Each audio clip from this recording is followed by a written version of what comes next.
Guys, భారతదేశంలో విష్ణువు యొక్క అవతారాలు, గోపురాలు, గుళ్ళు అన్నీ లోటస్ టెంపుల్లో ఉంచడం జరిగింది. మీరు చూసినవి ఇప్పటి వరకు 14 లోకాలు. ఇది 15వ లోకం. దీనిని మణిద్వీపం అని అంటారు. కింద గుడి కనిపించింది కదా, దాని కింద 7 లోకాలు, దానిపైన 7 లోకాలు ఉంటాయి.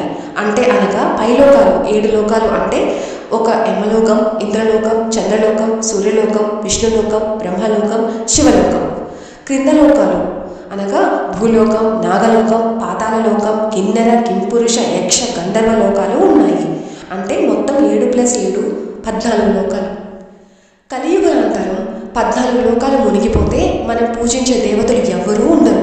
ఆ 14 లోకాల పైన ప్రాకారాలు, ఆ ప్రాకారాల పైన సర్వలోకం. ఇక్కడ అమ్మవారు 1000 స్తంభాల మీద ఉంటారు. అనగా 50 స్తంభాలు ఆల్రెడీ ఉన్నాయి. ఒక్కొక్క దాంట్లో 20 ఉంటాయి. ఒక దిక్కు 5, 4 దిక్కులు 4x5 20, మొత్తం 1000 స్తంభాలు. అమ్మవారు 1000 స్తంభాల మీద ఉయ్యాల ఊగుతూ సృష్టి నిర్మాణం ఎప్పుడు చేద్దామన్న ఆలోచనలో ఉంటారు. ఎప్పుడైతే చేద్దామని అనుకుంటారో భూమి అనేది ఉండదు, మొత్తం సముద్రం మాత్రమే ఉంటుంది. కింద నీళ్ళలో శివుని, మధ్యలో విష్ణువుని, నీటిపైన బ్రహ్మని సృష్టిస్తారు. విష్ణుమూర్తి యొక్క నాభికా మండలం నుంచి బ్రహ్మని ఉద్భవించేటట్టు చేస్తారు. వారికి భార్యలను కూడా అమ్మవారే సృష్టించడం జరుగుతుంది. వారికి లోకాలు కూడా అమ్మవారే సృష్టించి ఇస్తారు. మిగతా నిర్మాణం మొత్తం త్రిమూర్తులు కలిసి చేయడం జరుగుతుంది. అదైనా అమ్మవారు చెప్పిన ఆజ్ఞ ప్రకారమే వాళ్ళు సృష్టి నియమాలని పాటిస్తూ చేస్తారు. ఏ యుగంలో ఎలా చేయాలి అంటే సత్యయుగంలో ఎలా, త్రేతాయుగంలో ఎలా, ద్వాపర యుగంలో ఎలా, కలియుగంలో ఎలా అన్నది అమ్మవారి నిర్ణయం ప్రకారమే జరుగుతుంది. ప్రతిరోజు ఉదయం సాయంత్రం త్రిమూర్తులు బ్రహ్మ, విష్ణు, మహేశ్వరులు మణిద్వీపం వచ్చి అమ్మవారిని దర్శనం చేసుకుని ఇవాళ ఏం పని చేశారు అన్నది అమ్మవారికి తెలియపరచాలి. ఈ అమ్మవారు బయటికి రారు. సృష్టి నిర్మాణం అప్పుడు మాత్రమే బయటకు వస్తారు. రెండోది, సృష్టి వినాశనం అప్పుడు మాత్రమే అమ్మవారు బయటికి రావడం జరుగుతుంది. అమ్మవారి యొక్క ప్రతిరూపమే లలితాదేవి. పంచబ్రహ్మలే అమ్మవారి యొక్క పీఠాన్ని మోస్తూ ఉంటారు. శివుడు, విష్ణువు, పంచముఖ బ్రహ్మ, చతుర్ముఖ బ్రహ్మ 4 వైపుల నుంచి అమ్మవారిని మోస్తూ ఉంటారు. మనం బయట 36 కోట్ల దేవతల్ని పూజించినా, ఏ దేవత మనకి వరాలు ఇచ్చినా ఆ దేవతలందరూ కట్టుకొని అమ్మవారి దగ్గరికి రావాల్సిందే. ఇప్పుడు మనం ఎలా వెళ్తున్నామో అలా.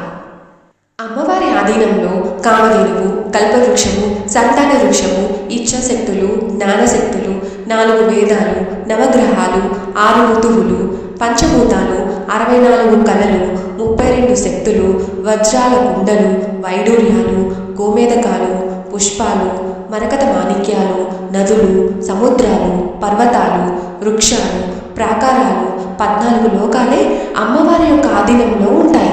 ఈ అమ్మవారిని త్రిమూర్తులు దర్శించుకోవాలంటే కైలాసం దాటగానే ప్రాకారాలు స్టార్ట్ అవుతాయి.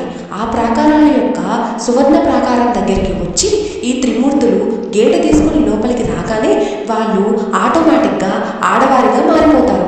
వాళ్ళు ఆడవారిగానే అమ్మవారిని దర్శనం చేసుకుంటారు. మళ్ళీ త్రిమూర్తులు బయటికి వెళ్ళగానే వాళ్ళు యథారూపంలోకి రావడం జరుగుతుంది. అసలు త్రిమూర్తులు లోపలికి వెళ్ళగానే ఆడవారిగా, బయటికి రాగానే యథారూపంలోకి అలా ఎందుకు జరుగుతుంది అంటే అమ్మవారు అంత అందంగా ఉంటారు. అమ్మ కుమారులే అమ్మని చూసి వ్యామోహంలో పడతారు అని అమ్మని చూడడానికి వెళ్ళే వాళ్ళు అందరూ ఆడవారిగా మారిపోతారు. మణిద్వీపానికి లలిత అమ్మవారు 1008 సార్లు 1008 అవతారాలు ఎత్తి వస్తారు. మొన్న దసరా ఉత్సవాలలో అమ్మవారు మహిషాసురమర్దినిగా వచ్చి అక్కడ కూర్చుంటారు. క్రింద మీరు 32 శక్తులను చూశారు కదా, ఆ శక్తులతో అమ్మవారు శక్తులను సమకూర్చుకొని మణిద్వీపం నుండి అమ్మవారు మహిషాసురుని సంహరించారు. మరోసారి అమ్మవారు చండీగా వస్తారు. ఆ శక్తులతో శక్తిని సమకూర్చుకొని శంభుని సంహరించడం జరిగింది. ఇలా అమ్మవారు చండిగా, చాముండిగా, వైష్ణవిగా, భద్రకాళిగా, రాజరాజేశ్వరిగా, కనకదుర్గగా, మహంకాళిగా, మహేశ్వరిగా, పార్వతిగా, కామాక్షిగా, మీనాక్షిగా, బాలాత్రిపుర సుందరిగా ఇక్కడ నుండి వెళ్ళి దుష్ట శిక్షణ, శిష్ట రక్షణ చేయడం జరిగింది. ఈ సర్వలోకంలోకి మీరు అడుగుపెట్టడం వల్ల గత 7 జన్మలుగా చేసుకున్న పాపాలన్నీ హరించిపోవడం జరుగుతుంది. అమ్మవారిని కళ్ళారా దర్శించడం వలన 7 జన్మలకు సరిపోయే పుణ్యాన్ని మీరు మూటగట్టుకొని భూలోకానికి దిగుతున్నారు. మనం ఈరోజు శ్రీమాత్రే నమః అంటే మనం ఈరోజు చేసిన పాపాన్ని హరించుకొని పోతుంది.